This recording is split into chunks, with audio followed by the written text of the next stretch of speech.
मैं मनोज सक्सेना और राम सक्सेना कॉमर्स प्रवक्ता GSM college of advance education देवर के ऑनलाइन क्लासेज में आपका हार्दिक स्वागत करता हूं। तो मैं आपको आज ऑडिटिंग में पढ़ाऊंगा अंकेक्षण के लाभ, एडवांटेज ऑफ ऑडिटिंग। अंकेक्षण क्या है, मैंने पहले वीडियो में बताया, क्यों कराना चाहिए, सारी चीज़ें मैं पिछले वीडियो में बता चुका हूँ। आज मैं आपको बताऊंगा कि अंकेक्षण के लाभ क्या हैं, अंकेक्षण का क्या महत्व, लाभ और महत्व एक ही होते हैं। तो सबसे पहले तो आप ये समझ लें कि अंकेक्षण कराना जो जरूरी है वो इसलिए कि एक अकेली संस्था को ही लाभ नहीं होता है या अंकेक्षक को ही लाभ नहीं होता है, बल्कि उन सभी लोगों को फायदा होता है। तो किनको किनको क्या फायदा होता है मैं आपको बताऊंगा और डीपली बताऊंगा। तो सबसे पहले तो मैं आपको ये बता दूं कि अंकेक्षण का लाभ कंपनी के अलावा अन्य सभी आउटसाइडर्स को, जो बाहरी व्यक्ति हैं, उनको भी होता है, क्योंकि अंकेक्षण के द्वारा एक विश्वसनीयता की मोहर लग जाती है। विश्वसनीयता का प्रमाण पत्र अंकेक्षक देता है, जिसे बैंक भी मानता है, ऋणदाता भी मानता है और हमारे कर्मचारी भी मानते हैं। तीसरा, जो सरकार भी उसको मान्यता देती है कि व्यापारी ने कोई तथ्य छिपाया नहीं है। तो इन सब का जब हम गहन अध्ययन करते हैं तो अंकेक्षण के लाभों को हम 6 भागों में बांटते हैं। कितने हिस्सों में? 6 हिस्सों में। सबसे पहले संस्था को लाभ, जिस ऑर्गेनाइजेशन का हम ऑडिट कर रहे हैं तो उस ऑर्गेनाइजेशन के एडवांटेज क्या हैं, उसके लाभ। संस्था के स्वामियों को लाभ, जो उस ऑर्गेनाइजेशन के ऑनर हैं, उनको क्या एडवांटेज हो रहे हैं। दूसरा, कर्मचारियों को लाभ, कर्मचारियों को क्या फायदा होगा इससे। अगला, लेनदारों को लाभ, जो हमारे ऋणदाता हैं, लेनदार हैं, उनके लिए भी अंकेक्षण का महत्व है।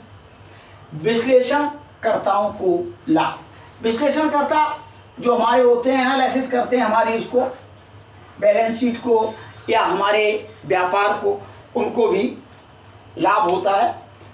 दूसरा, सरकार को लाभ। तो कुल मिलाकर सभी लोगों को लाभ होता है। हमने 6 हिस्सों में बांट दिया। तो आज मैं आपको भाग 1 पढ़ा रहा हूं। भाग 1 हमारा है संस्था को लाभ।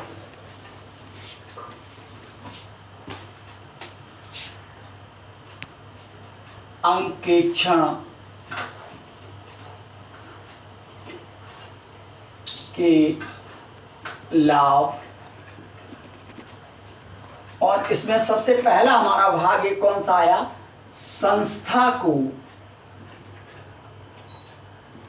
लाभ। अब संस्था को क्या क्या लाभ होते हैं अंकेक्षण कराने की? तो सबसे पहले होता है हमारा कि जो हिसाब किताब की हमारी पहियां हैं, यानी हमारे हिसाब किताब की जो पहियां हैं, यानी लेखांकन कार्य का समय से होना। सबसे पहला हमारा है लेखांकन कार्य का समय से होना। अब आप कहेंगे ये संस्था को क्या लाभ होता है? कारण ये है कि संस्था के को ये पता होता है कि हमारा ऑडिट होगा, इसलिए हम समय से कार्य कर लें, लेखांकन कार्य को हम पेंडिंग ना डालें। नहीं तो वैसे क्या होता है, कर्मचारी लापरवाही करते रहते हैं और जो है लेखांकन कार्य को समय से नहीं करते, नियमित रूप से नहीं करते और सावधानी पूर्वक नहीं करते।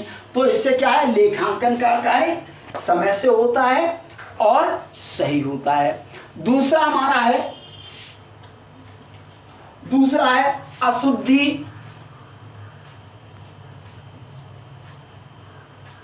अशुद्धि एवं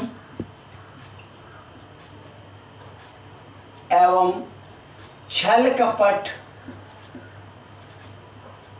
कपट में कमी,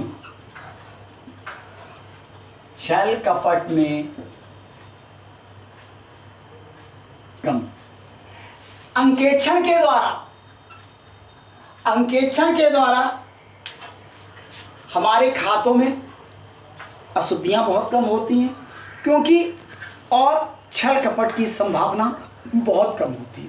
चाहे कर्मचारी हो, चाहे व्यापारी स्वयं हो, वो कोई भी छल कपट नहीं कर पाता है, क्योंकि उसको एक भय रहता है कि हमारा ऑडिट होगा, हमारा अंकेक्षण होगा और हमारी गलती या हमारा कपट पकड़ में आ जाएगा। तो दूसरा ये कौन सा हुआ? अशुद्धि एवं छल कपट में कमी। तीसरा हमारा होता है व्यवसाय के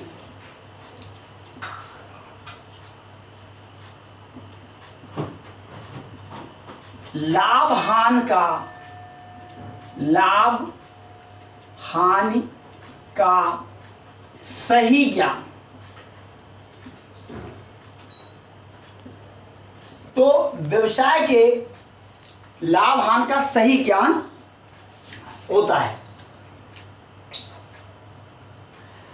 तो व्यवसाय के लाभ हानि का सही ज्ञान कैसे? कि वैसे तो कोई चीज छिपाई जा सकती है, कर्मचारी सही रिपोर्ट नहीं देंगे, चोरी करेंगे या कोई चीज तथ्यों को छुपा लेंगे, कुछ खर्चे एक्स्ट्रा भी डाल सकते हैं कर्मचारी गबन करने के उद्देश्य से। लेकिन व्यवसाय में जब ऑडिट होता है तो व्यवसाय की लाभ हानि का सही ज्ञान हो जाता है, क्योंकि ऑडिटर अपनी रिपोर्ट देता है और बैलेंस शीट और प्रॉफिट लॉस, ट्रेडिंग अकाउंट, ये तीनों बनाकर देता है। दूसरा, व्यवसाय की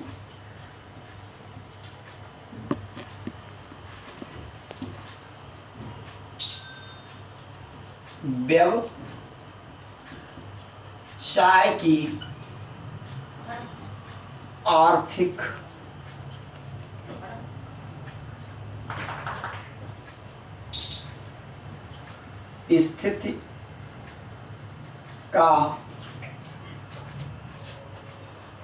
स्थिति का ज्ञान। ये हमारा चौथा पॉइंट है कि व्यवसाय की आर्थिक स्थिति कैसी है, सही चल रही है, नहीं चल रही है, हमारी एसेट क्या है, हमारी लायबिलिटी क्या है। ये जब ऑडिटर अपनी ऑडिट रिपोर्ट देता है तो बैलेंस शीट बनाकर देता है। उस आर्थिक चिट्ठे से हम उस संस्था की एसेट और लायबिलिटी का पता कर सकते हैं, आर्थिक स्थिति मजबूत है या दयनीय है, अगर दयनीय है तो क्यों है और कितनी है, ये सही ज्ञान हमको प्राप्त हो जाता है। पांचवा होता है कार्य कुशलता में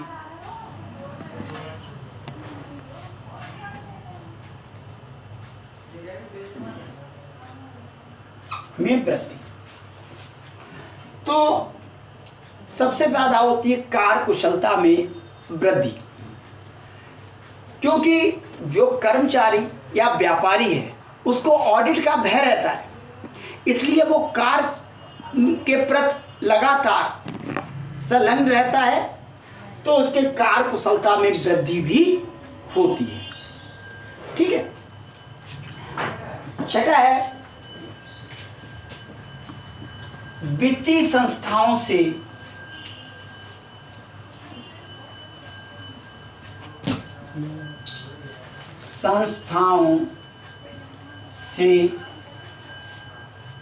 ऋण लेना।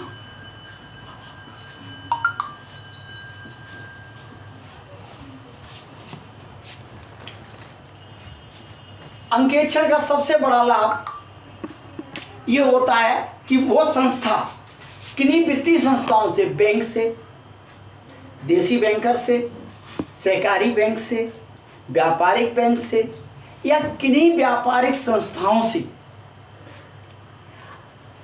लोन ले सकती है, ऋण ले सकती है, और उसके लिए वो कंपनियां जो ऋण देने वाली कंपनियां हैं वो ऑडिट रिपोर्ट मांगती हैं और उसका अध्ययन करती हैं। उसी के आधार पर संस्था को ऋण सुविधा उपलब्ध कराई जाती है। और अगला है कर निर्धारण में सहायक।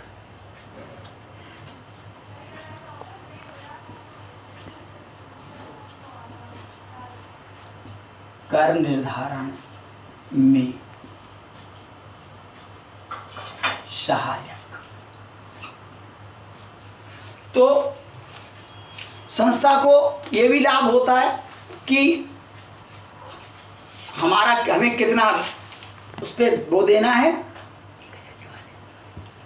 कितना टैक्स देना है और कितना टैक्स हमारा बचा या कितना हमारा आईटीसी हमें देनी है, वो सारी चीज अंकेक्षण के द्वारा हमें प्राप्त हो जाती है और विश्वसनीयता की यहाँ देखते रहिए हमारा अगला वीडियो।